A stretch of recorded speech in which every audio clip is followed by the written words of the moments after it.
Wendy Rodrigue here. I am visiting with you from the Cabildo Louisiana State Museum on the historic Jackson Square in New Orleans, Louisiana. We can hear some of the fabulous jazz music in the background as I'm sharing with you. Gotta come see the show and have great music outside too. As you see these incredible Rodrigue early paintings. And of course, without the early paintings, there would be no Blue Dog. This is where it all started. What happened was George was approached in the early 1980s by a group of investors for the 1984 World's Fair, which was held here in New Orleans exactly 40 years ago this year.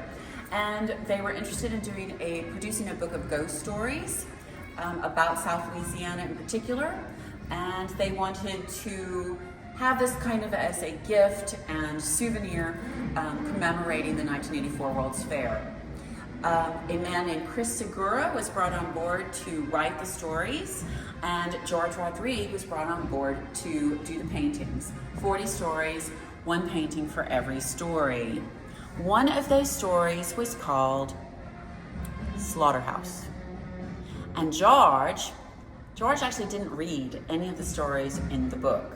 Instead, he wasn't a big fan of reading fiction. He mostly read nonfiction. He also didn't have time to do it, he used to tell me, because he was too busy painting. That's what he wanted to do.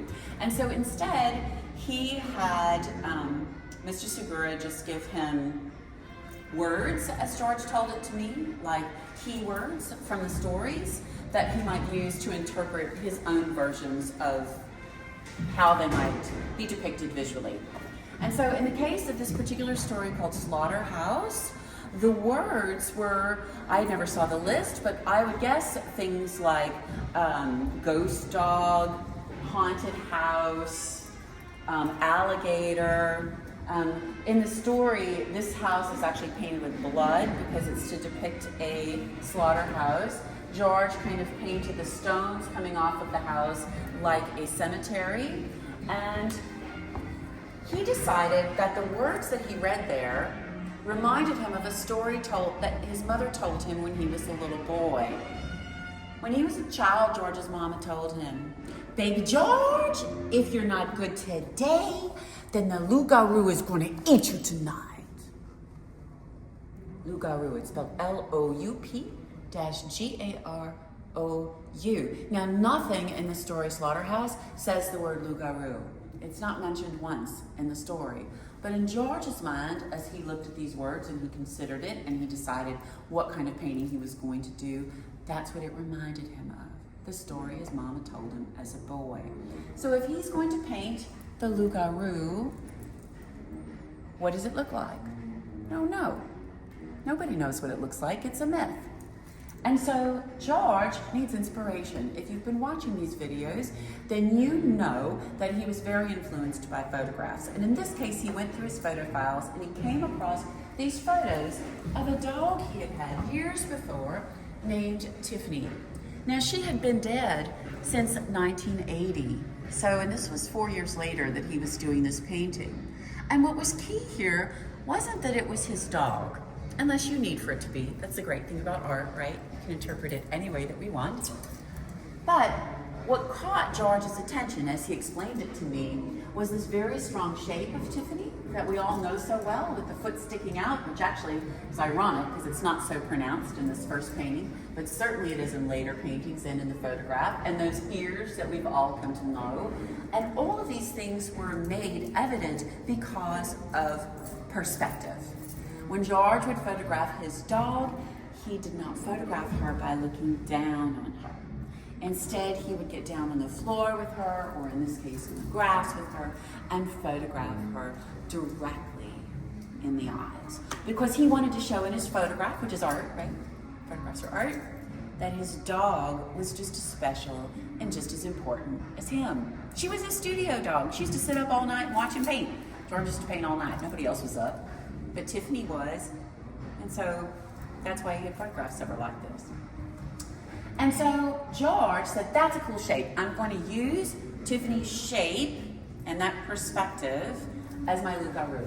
So he comes up with this idea, again from those key words. Here's our slaughterhouse. George always liked these tombstone shapes ever since he was in high school and his family had the tomb business. In fact, George's job in high school was to put the waders on and take the sledgehammer out during the flood and knock the corners off the tomb and sink them back down again. So he painted tombstones throughout his life. He also very much liked these strong shapes that could be created with these stepping stone type blocks that suggest tombstones.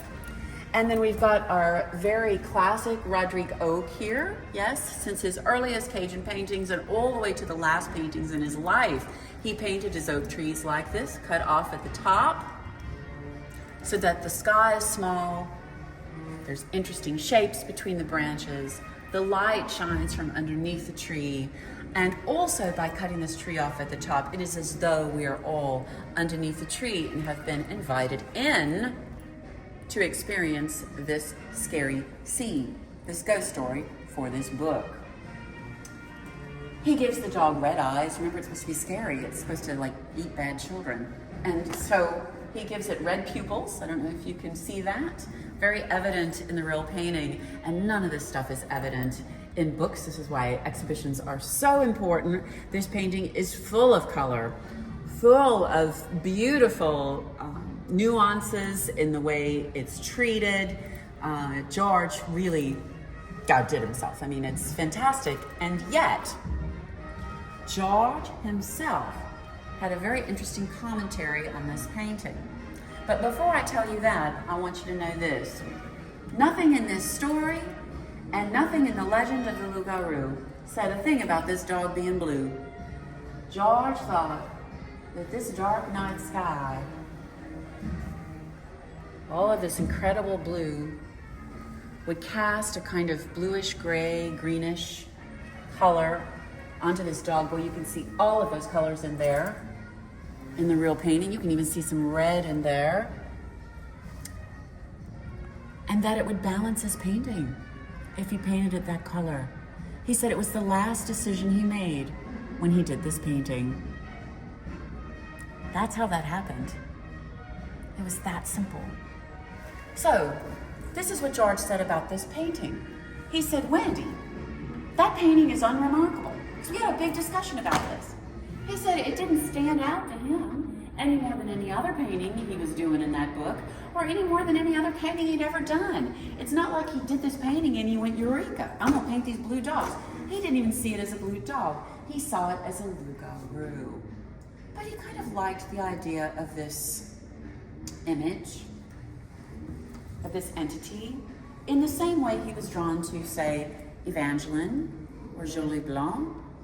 And so he painted 5 or 6 of them, you know, over the next few years. And then in 1988, he was having a show in Beverly Hills, California, at a gallery called the Upstairs Gallery.